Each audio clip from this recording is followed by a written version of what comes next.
I remember being about 5 or 6 years old, standing in the hood, and my parents being in the living room, which is essentially the same room, watching Child's Play. That's Chucky, the original Chucky. And I remember having the door cracked open and seeing Chucky go, "Ah!" Some of the scariest stuff still to this day I've seen in my life, especially at that time. Seeing this doll come to life with a knife, it was unnerving, unsettling. And there have been a few moments in my life that I've been legitimately scared. Many years ago, I watched a movie for the first time called Sinister with Ethan Hawke. And when that creature crept behind him, it literally shook me for a few days. But the most unnerving one was the first time I laid eyes on Silent Hill 1 on the PlayStation 1 in 1999. I was about 10 years old. My big brother, who was the typical a-hole big brother, had his own room. We stayed in the projects. He had the nice room. Nice. He had his own room at the end of the hallway, and I remember he left, and I walked in there. He had his Troy Aikman Dallas Cowboys poster on the wall. You can put a joke there. I don't watch football, so you tell me.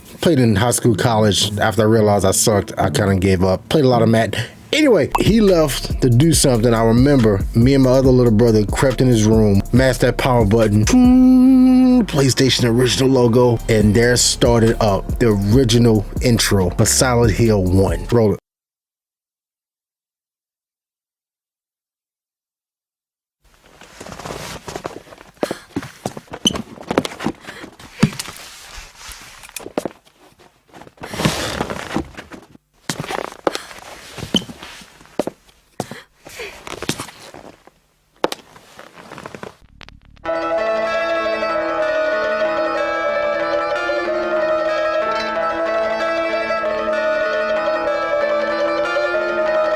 And we was mesmerized. So mind you, this time we're only like 10 years old, so we're only playing primarily kiddie games like the Street Fighter, playing Super Mario. So we had never seen anything of this nature, anything of this horror nature before. And we was like, what is this? And this continued on and on. We never really got caught. But like a year later, we tried to pull this off and it went left. But this time he had a new Silent Hill game. It was Silent Hill 2. He left out, we walked in, picked up the controller. Mind you, we didn't think like, hey, he's gonna know someone was playing this because like we advanced his game. We ain't thinking about this. We're 11, 12 years old. I'll pause the game and I see the most horrifying, disgusting, suggestive scene I think I've ever seen in a video game. His pyramid head, he has these two mannequins or these two bodies or something, and I can't show it here because I'm already on probation with YouTube and my limited ads of some of the videos and the cursing I've been doing. But if you know, you know. And that was my first time really experiencing true horror that I feel has been lost in this new age of video games. And so the fact that Konami has finally brought back Silent Hill 2, seemingly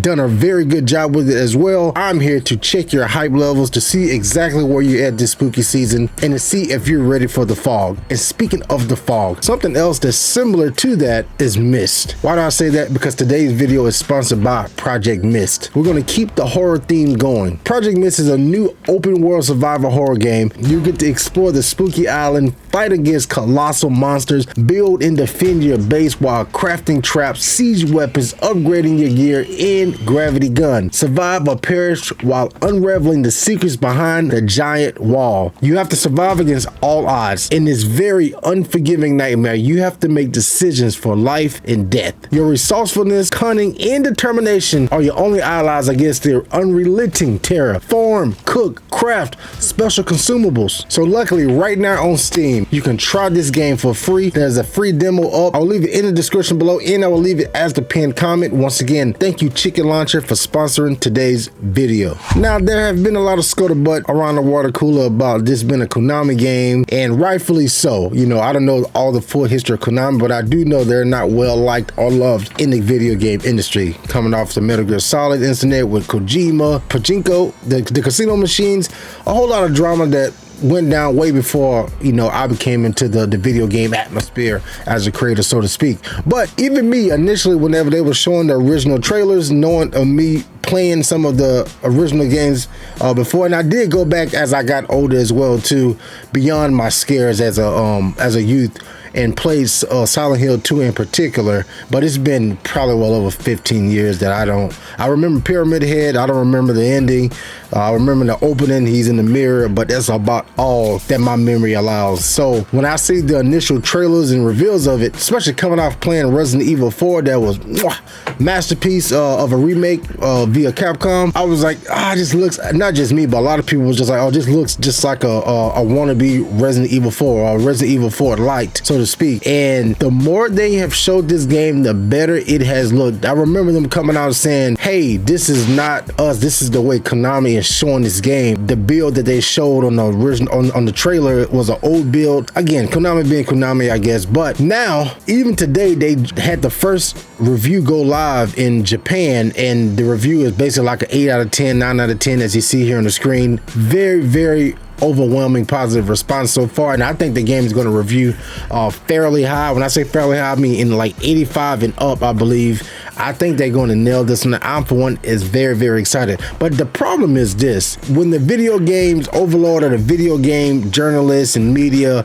gatekeepers come in as a collective and say they don't like a game or they don't like a studio like Game Science or Hogwarts Legacy or Konami for this game, whenever they all come together and have this strong bias, even channels that I watch every single day going, yeah, I don't know about the Silent Hill remake, even though the previews that came out a few weeks ago are very positive, just because it's Konami and some of their colleagues or their friends, because it's like the good old boys or the good old girls club. They all support each other. They all go to these events. They all go to these events with each other's. It's all buddy. So if one studio, GameSpot is not going to talk shit about an IGN, or IGN not going to talk shit about a freaking Game Cross or Eurogame. Hell, they own half of them now anyway. So don't let the media allow to tell you how to feel about this game. Not just this game, but any game. And that goes for me too. Also these YouTubers as well. But I've just noticed this, especially now that I'm getting invited to these events and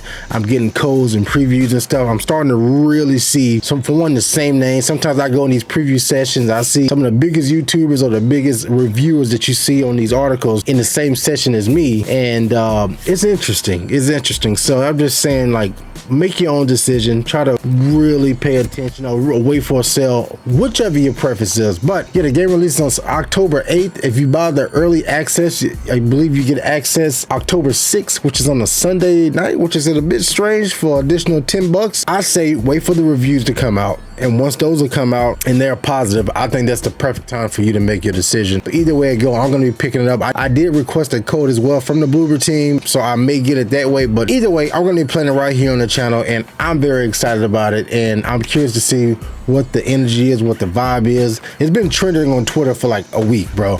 Every time I open my Twitter, all I see, at @GGX__ by the way, all I see is freaking Silent Hill 2 trending. So I don't know if that's good or bad, but from the looks of it, people are ready to go into the fog once more. So I don't know. I guess we're going to see, but we'll be playing it right here on the channel, special for spooky season, spooky vibes.